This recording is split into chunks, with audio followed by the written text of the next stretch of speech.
Good evening. This is Dr. Norma Thomas, your instructor for Social Work 633, Social Work with Families. And this is the first of many overview videos. This is the one for week 1. And the topic, again, in this course is working with families. We used to describe families as mother, father, 2-point-something children, but that was always a mythological definition of families. Families have always been very diverse. They are single parent families, they are gender different families, different identities in families, multiracial, blended families, families where the people are blood relatives or where they are not. I just saw on 60 Minutes a family where the mother adopted the daughter at age 19. The mother could not adopt her because she was working within the system and could not adopt children that she was working with. So they had to wait until the child, per se, was now an adult. And so that family was able to come together. So working with families requires us to have an open mind. Individuals that we work with come from family. They could be adopted families, but they come from families. Families are systems just like human service agencies are systems. And so this first module talks about looking at systems theory and its relationship to families. So, the learning objectives for the first module are as follows: to provide examples of how some of the key concepts of general systems theory can be applied to family systems, describe the task associated with at least one of the 6 stages in a family life cycle, recognizing that not all families pass through those stages. Identify how the understanding of the family life stages can assist a worker doing assessment and goal setting with a client family. Describe how a social worker's own experiences in the family who raised them may impact their feelings or behaviors with client families, and identify one of the useful takeaway points from the article that you choose to read, and we'll discuss that in a moment. So looking at the learning activities, first we'll look at the learning resources, and there are a variety of resources for this week. Out of the text, it's Chapter 2, The Framework, a Systems Orientation and a Family-Centered Approach. And then there are several articles that you need to read, and then choose one of the following of these two and the suggestion is to download and save all the readings for future references. So you're to choose either the Carter and the Goldrig article or the Goldberg article for a learning activity. There is a family systems resource, theory resource PDF that we'll take a look at, and then 2 websites, and also a media resource, Navigating a Relational System by Christopher Haben. So please take a look at that video as well. In terms of the family systems resource, it's a PDF. And that PDF describes several components of general systems theory that you may be familiar with, but now we're applying this to family systems.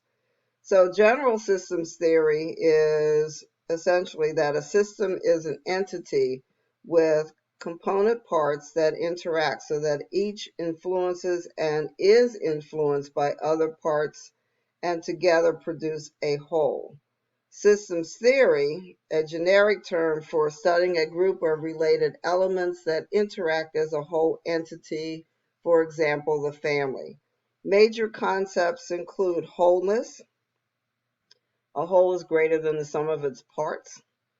Organizations. Members of a family will have some consistent relationship to each other and will interact in an organized way. Healthy families tend to have a hierarchical organization. Circular cause Causality.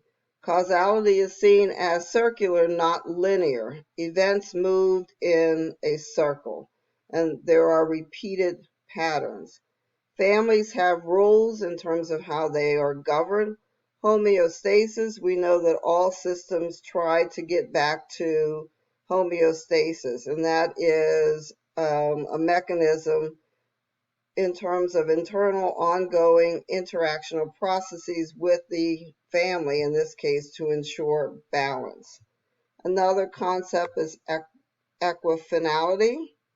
The same final state may be reached from different initial conditions in different ways. Feedback loop.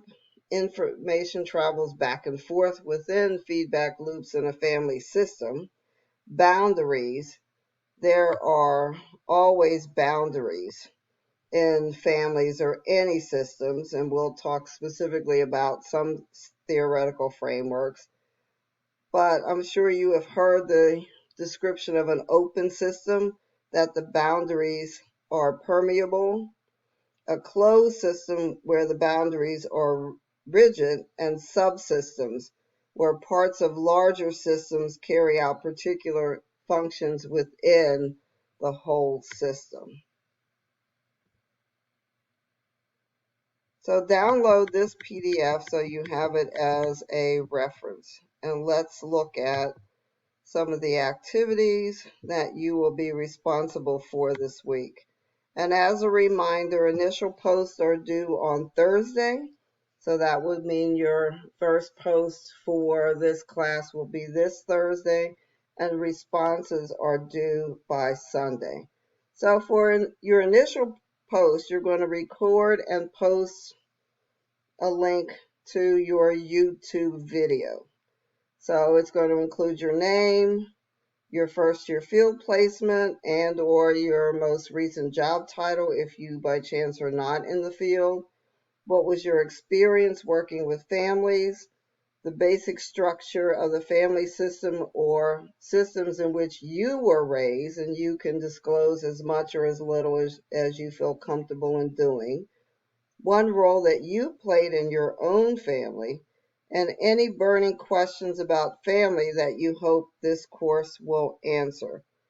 Please remember to speak slowly and so that we can understand you. And I truly do look forward to meeting you through this video. And if you haven't done videos through Screencast-O-Matic, there's a link that will help you do that. And then you will post that video to YouTube and respond to at least one of your classmates with answering the following. And that is, what is one experience that you have in common with that classmate? And please share anything that you appreciate about your classmate in terms of their introduction. The next activity, there are two this week. You will read the Widener shared case, and this is the link to that shared case, and then choose one of the concepts of family systems thinking listed on that family systems theory resource that we just went through. Next, choose one of the 6 stages described by Carter and McGoldrick in Chapter 1 of the Expanded Life Cycle. And once you've chosen one of the 6 stages, describe a type of problem that a family may encounter completing the task of that stage. And finally, provide one example of a life cycle change faced by either a gay or lesbian family or remarried family, and described in either the Goldberg article or the Carter and McGoldrick article. And this discussion is set up differently so that you can't see anyone else's post until you do your post. So you have to do that first. And again, you're responding to one of your classmates. So your initial post is due Thursday, and your follow-up response is due between Friday and Sunday.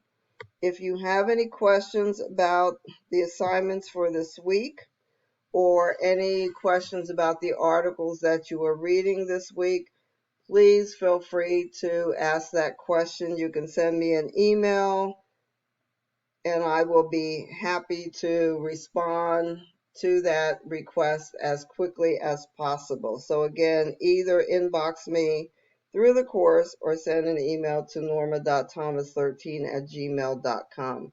And I look forward to reading your posts this week and answering any questions that you might have.